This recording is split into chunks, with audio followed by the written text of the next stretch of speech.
Hello friends, कैसे हैं आप। आई होप आप अच्छे होंगे और अच्छे से पढ़ाई कर रहे होंगे। तो हम लीनियर अलजेब्रा कर रहे थे, हम काफी मैट्रिक्स कर चुके हैं। आज हम करने वाले हैं इन्वोलेटरी मैट्रिक्स के बारे में और देखेंगे हम नीलपोटेंट मैट्रिक्स के बारे में। फिर हमारी सारी मैट्रिक्स की प्रॉपर्टी कंप्लीट हो जाएगी। आप सबका एक बार रिवीजन करना, सारी वीडियोस को दोबारा से देखना और नोट्स बना लेना। तो इसकी डेफिनेशन क्या होती है? A square matrix A equal to Aij is said to be involutory matrix if A square equal to identity. अगर हमारा किसी भी मैट्रिक्स का स्क्वायर करने पर आइडेंटिटी आ रहा है तो वो हमारी होती है इन्वोलेंट्री मैट्रिक्स। जरूरी नहीं है कि वो ए होता है जो हमारा आइडेंटिटी मैट्रिक्स ही हो या फिर माइनस आइडेंटिटी मैट्रिक्स हो। हमारा ए कोई भी मैट्रिक्स हो सकता है। जैसे फॉर एग्जाम्पल ए लिया हमने 0 1 1 0, ये मैट्रिक्स लिया हमने 2 क्रॉस 2 की। हम चेक करते हैं कि ए स्क्वायर क्या आता है। तो ए स्क्वायर निकालो 0 1 1 0। आई होप आपको मल्टीप्लीकेशन तो करनी आती होगी। 0 1 0 0 0 0 1 0, ये आ गया identity matrix. This implies A square equal to I. तो ये हमारी है इन्वोलेटरी मैट्रिक्स।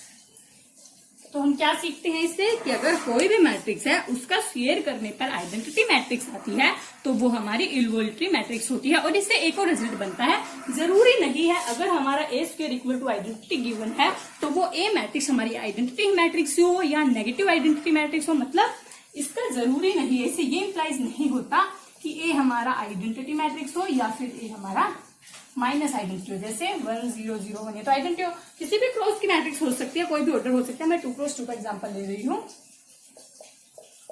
आप इन दोनों का स्क्वायर करोगे तो आइडेंटिटी आएगा।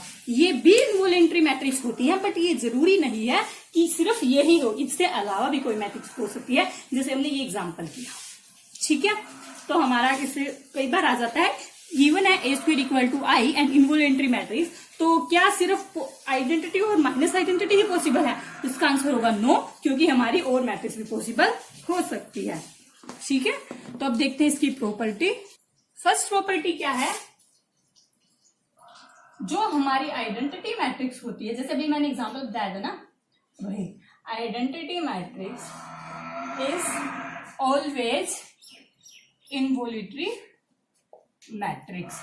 क्योंकि आइडेंटिटी मैट्रिक्स है तो हमेशा I square equal to I आएगा।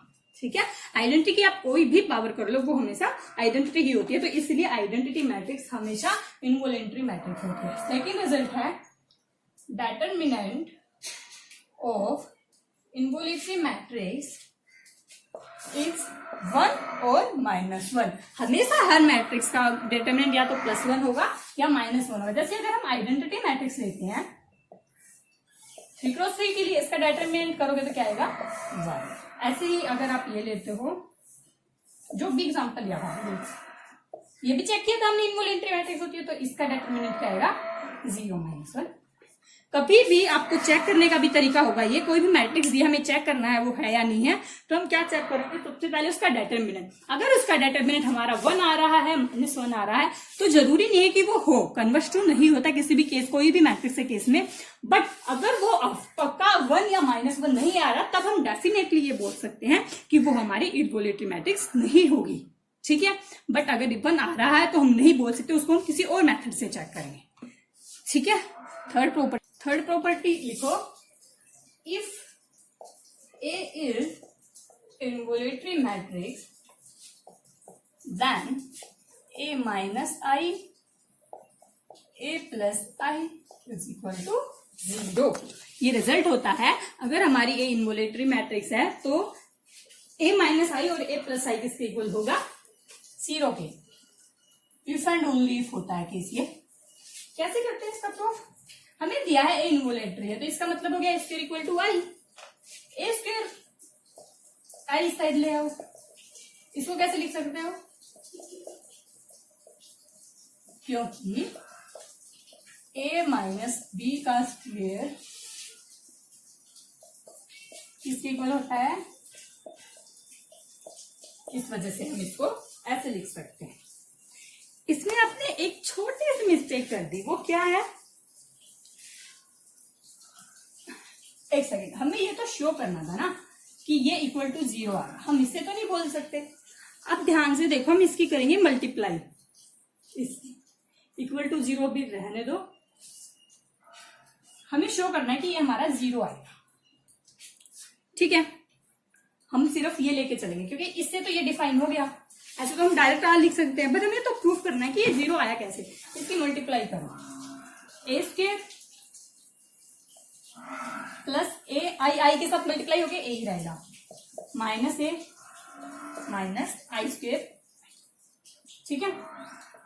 ए स्क्वायर किसके इक्वल है, आइडेंटिटी के, क्योंकि हमारे इनवॉल्यूटरी मैट्रिक्स है, ए से कैंसिल माइनस आई, तो हम यहां से प्रूव कर सकते हैं ये हमारा 0 होगा, क्योंकि हम डायरेक्ट ये लेके चले थे, हम इससे ये डायरेक्ट लिख तो रहे हैं, बट यहां से हमने फॉर्मूला लगा दिया।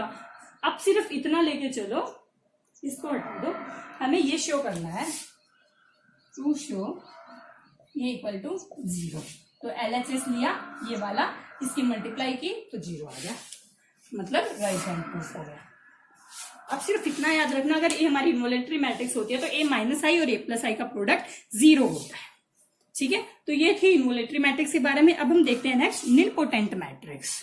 निलपोटेंट मैट्रिक्स पे भी कई बार क्वेश्चन आ जाता है, इनकी स्टेट प्रॉपर्टीज होते हैं ना, उन पे क्वेश्चन आता है, या हमें प्रूफ करना आता है कि ये है या नहीं है, मतलब चेक करना। तो इसकी डेफिनेशन क्या होती है, A square matrix A equal to A I J is said to be nilpotent matrix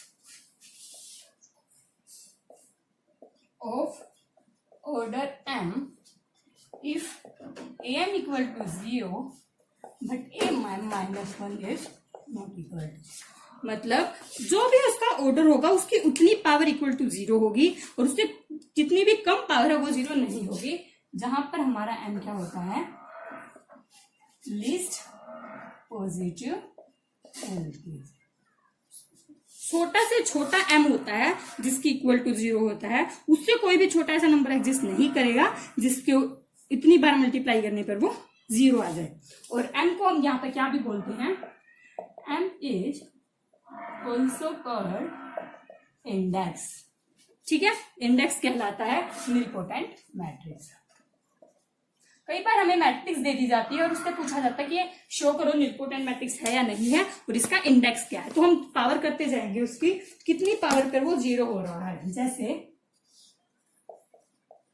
ये मैट्रिक्स लिया मैंने ए स्क्वायर करो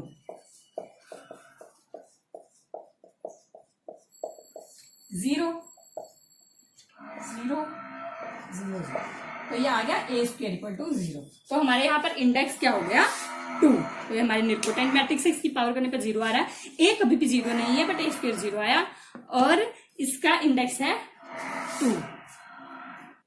तो अब हम देखते हैं इसकी कुछ प्रॉपर्टी। फर्स्ट प्रॉपर्टी क्या है हमारी, determinant of nilpotent matrix is always 0। पहचान है, चेक कर रहे हैं कि कोई भी निलपोटेंट मैट्रिक्स हो उसका डेटर्मिनेंट कभी भी 0 से अलग नहीं हो सकता, ऑलवेज 0 होगा। जैसे हमने ये एग्जांपल लिया था ना, 0 डेटर्मिनेंट 0 आया था ना, तो हमेशा निलपोटेंट मैट्रिक्स का डेटर्मिनेंट होता है वो 0 आएगा। सेकंड ट्रेस, ट्रेस क्या होता है, सम ऑफ डायगोनल एलिमेंट्स, जैसे जो ये डायगोनल एलिमेंट्स है इनका सम हमारा होता है ट्रेस, ठीक है। और जो हमारी आइगन वैल्यू वाला कुछ टॉपिक होता है वो हम आगे करेंगे, आइगन वैल्यू का सम भी ट्रेस होता है। और trace of nilpotent matrix is always 0।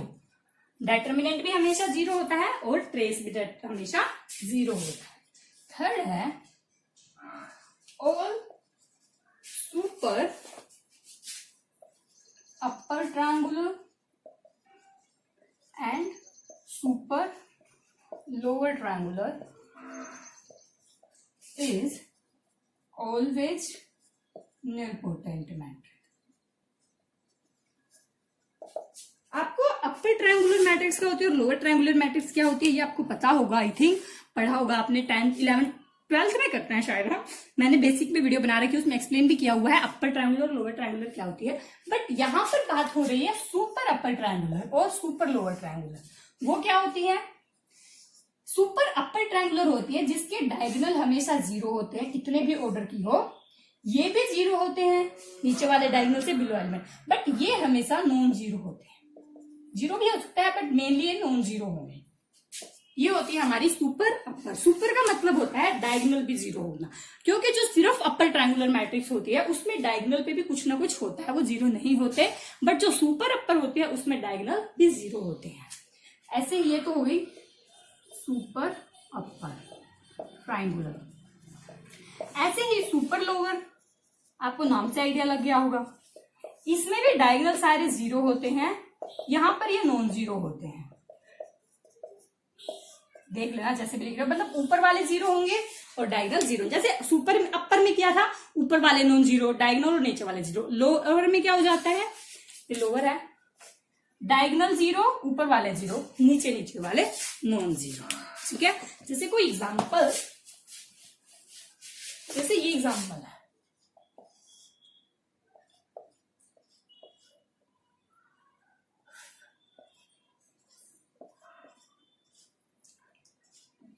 One two three four five six, ये मैट्रिक्स। आप इसको कौन से मैट्रिक्स बोलोगे?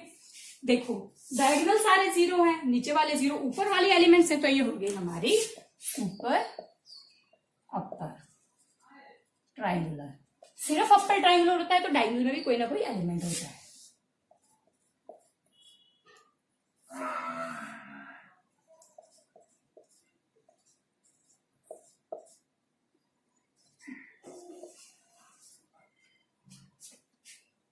नहीं, 3 5 6,